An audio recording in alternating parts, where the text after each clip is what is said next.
Democracy जैसे idea के बारे में हम बचपन से पढ़ते आए हैं और आप सभी ने अब्राहम लिंकन की फेमस डेफिनेशन को भी जरूर पढ़ा होगा। Government of the people, by the people, for the people. अब क्वेश्चन ये है कि क्या सिर्फ इलेक्शन होना डेमोक्रेसी के लिए काफी है, या डेमोक्रेसी का मतलब सिटीजन्स की डिग्निटी और राइट्स की गारंटी भी है? तो इसी क्वेश्चन को आंसर करने के लिए पॉलिटिकल थ्योरिस्ट ने डेमोक्रेसी के दो मेजर मॉडल दिए हैं, प्रोसीजरल डेमोक्रेसी और सब्सटैंटिव डेमोक्रेसी। आज के इस वीडियो में हम कम से कम टाइम में जानेंगे डेमोक्रेसी के इन दोनों मॉडल्स के बारे में। So let's start. Procedural democracy. Procedural democracy का सिंपल वर्ड्स में मतलब है डेमोक्रेसी को स्टैब्लिश करने के लिए प्रॉपर प्रोसीजर को फॉलो कर इलेक्शंस को कंडक्ट करवाना।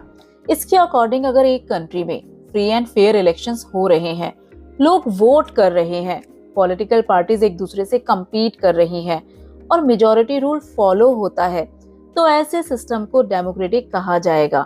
प्रोसीजरल डेमोक्रेसी के सबसे स्ट्रॉन्ग सपोर्टर थे जोसेफ शुम्पीटर, जो कहते हैं democracy is the method through which people choose there leaders.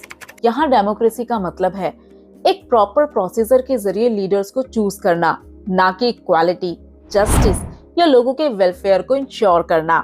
Procedural democracy के फीचर्स हैं regular elections, universal adult franchise, secret ballot, rule of majority, competition between political parties, accountability through elections. But इस तरह के model की बहुत सी limitations भी हैं, क्योंकि इस तरह का मॉडल एक इम्पॉर्टेंट चीज को इग्नोर करता है, जैसे कि इलेक्शंस जीतने के बाद लीडर्स लोगों के राइट्स का ध्यान रखते हैं या नहीं। मींस अगर एक कंट्री में इलेक्शंस होते हैं पर मीडिया फ्री नहीं है, अपोजिशन को डराया या उन पर प्रेशर डाला जाता है, माइनॉरिटी सेफ नहीं है, यानी हम कह सकते हैं कि ऐसी कंट्री प्रोसीजर के हिसाब से तो डेमोक्रेटिक होगी बट रियल सेंस में नहीं। और इसीलिए बात की जाती है डेमोक्रेसी के दूसरे मॉडल की, जो है substantive democracy.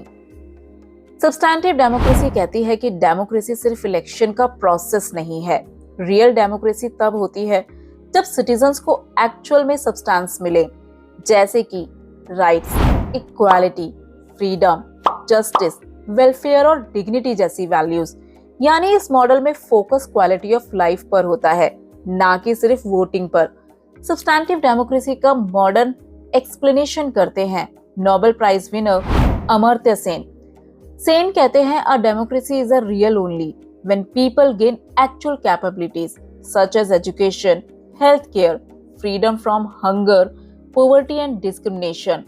Means real democracy का मतलब है जहां लोगों को कैपेबिलिटीज मिलती हैं, यानी जहां एक सिटीजन के राइट्स, अपॉर्चुनिटीज और रियल डेवलपमेंट को इंश्योर किया जा सकता है। सेन के अलावा पॉलिटिकल साइंटिस्ट रॉबर्ट हाल के पॉलियार्की कॉन्सेप्ट में भी सब्सटैंटिव डेमोक्रेसी की स्पिरिट मिलती है। उनके हिसाब से रियल डेमोक्रेसी का मतलब है inclusive participation, fundamental rights, public contestation, freedom of expression, minority protection, etcetera. अब अगर सब्सटैंटिव डेमोक्रेसी के फीचर्स की बात करें तो वो कुछ इस तरह है। सिटीजन्स के पास सिविल लिबर्टीज का होना, सोशल एंड इकोनॉमिक जस्टिस का होना, जुडिशरी का इंडिपेंडेंट होना, प्रेस का फ्री होना, माइनॉरिटीज की प्रोटेक्शन होना, वेलफेयर पॉलिसीज का होना और इक्वालिटी बिफोर लॉ का होना। अब इन दोनों मॉडल के मेन डिफरेंसेस की बात करें तो प्रोसीजरल डेमोक्रेसी बताती है गवर्नमेंट को किस तरह चूज करना है, जबकि सब्सटैंटिव डेमोक्रेसी का मॉडल हमें बताता है कि गवर्नमेंट चूज करने के बाद लोगों को क्या मिलेगा। यानी एक मॉडल बात करता है मेथड की और दूसरा बात करता है आउटकम की। अब एक एग्जाम्पल लेते हैं। एक कंट्री जहां इलेक्शन रेगुलर कंडक्ट किए जाते हैं पर मीडिया फ्री नहीं है, कोर्ट्स इंडिपेंडेंट नहीं है, माइनॉरिटीज भी सेफ नहीं है और करप्शन काफी ज्यादा है, तो ये प्रोसीजरल डेमोक्रेसी है, सब्सटैंटिव नहीं। क्या आप ऐसे किसी कंट्री का नाम बता सकते हैं जो प्रोसीजरल तो है पर सब्सटैंटिव नहीं? मेनली डेमोक्रेसी जैसे आइडिया तब ही कंप्लीट होता है जहां फ्री एंड फेयर इलेक्शन के साथ साथ राइट्स, जस्टिस, इक्वालिटी को भी प्रोवाइड किया जाता हो। तो ये था हमारा आज का topic, procedural versus substantive democracy. इन आइडियाज को सेल्फ स्टडी करने के लिए आप बाय कर सकते हैं वीडियो में दी गई बुक्स को, या विजिट कर सकते हैं हमारे यूट्यूब स्टोर को भी। You can also join our Telegram channel for more information and resources. Hope you like this video. For more videos, do like, share and don't forget to subscribe our channel.